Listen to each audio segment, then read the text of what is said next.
আজকে সকালবেলা মর্নিং ওয়াকে গেছিলাম, কিন্তু তোমাদের সাথে আজকে আর ভিডিও করে হয়ে ওঠা হয়নি।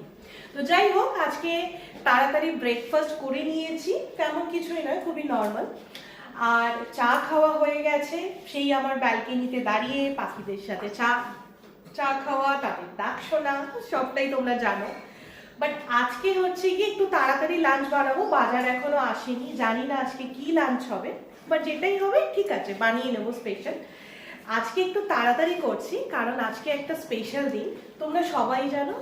আজকে হচ্ছে the rivalry match, most awaited match, India পাকিস্তানের আইসিসি চ্যাম্পিয়ন্স ট্রফি, যেটা 2 থেকে শুরু হবে, দুবাইতে হচ্ছে এটা। আর জানি তোমরা সবাই দেখবে, বাট স্টিল আমি তাও একবার বলে দিলাম। তো এই ম্যাচটার জন্য আমি তো খুব অপেক্ষা করে রয়েছি। Let's see, hope for the best. জানি আমাদের ইন্ডিয়াই জিতবে, বাট তাও একটা এক্সাইটমেন্ট তো কাজ করে। তো আমি তাড়াতাড়ি করে রান্না করিনি, কি রান্না করলাম সেটা তোমাদেরকে আবার দেখাবো। টাটা।